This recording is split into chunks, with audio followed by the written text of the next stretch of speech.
الله الرحمن الرحيم والصلاة والسلام على رسولنا محمد صلى الله عليه وسلم. شمغني كوزركوي الله سبحانه وتعالى مهرنا ميجيش نمساكاري كنما إيمان محمد صلى الله عليه وسلم. وفاني وإسلام higeze kubaho umugabo ku gihe cy'intumwa y'Imana Muhammad sallallahu alayhi wasallam. Ni qissa ikomeye ariko irimo inyigisho zihambaye.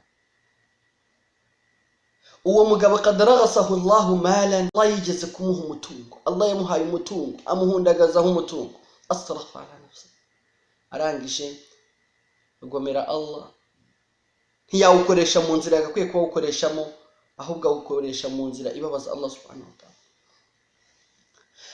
Igihe cy'izabukuru kimaze kugera, yicaza abana be arababwira ati ya bunayi ayyuhal abna ayyu abi kuntu lakum, ndinde kuri mwebwe.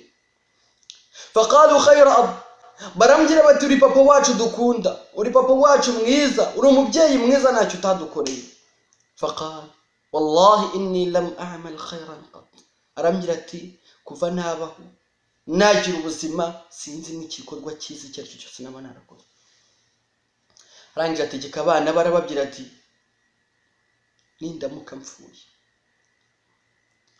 ahriquni, muzantwike, thumma dhanuni, nimurangiza mumfate munsekure, thumma nzuru ila yawmin shadid ar-rih, mutegereze umunsi hazaba hari umuyaga mwinshi, nimurangiza mufate kimwe cya kabiri cy'ivu ryanjye mukinake musozi, mufate na kimwe cya kabiri cy'ivu ryanjye mukinake mu nyanja.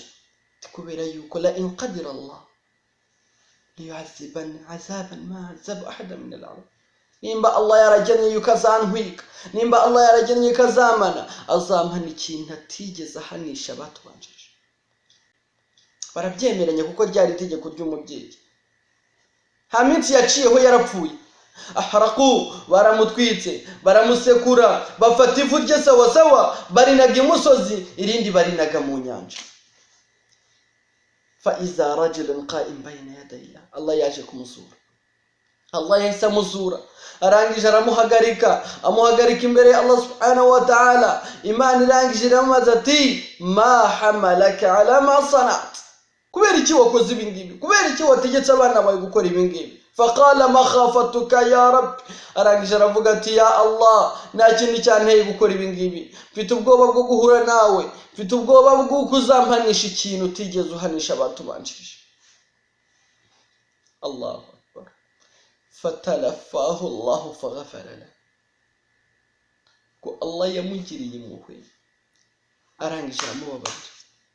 فغفر له, arangije aramubabarira. Wa huwa qad shakka fi qudrati Allah an yu'ida, nta nubwo yajyaga yemera yuko Allah afite imbaraga zo kuba yagarura umuntu mu buzima. Ashaka fil akhirati ghafar, nta nubwo yajyaga yemera yuko hariho umunsi w'ibarura. Allah arangije aramubabarira, Allah arangije amugirira impuhwe aramubabarira. لأن الله عدله بجهل فغفر له, Allah arangije amugirira impuhwe kubera yuko Allah yagereranyije, aramureba aravuga ati uyu muntu ibyo yakoze byose yabikoze kubera ubushishi. وصار في قلبه شيء عظيم خوف من الله عز وجل, ndetse no mu mutima we harimo ikintu gikomeye cyo gutinya Allah no kumva yuko Allah mufitiye ubwoba ko Allah yazamuhana namugera imbere.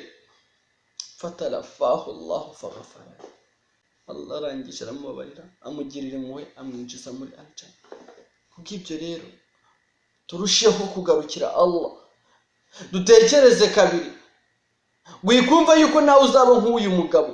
Allah naguha amahirwe runaka uyafatirane ndetse uyabyaza umusaruro.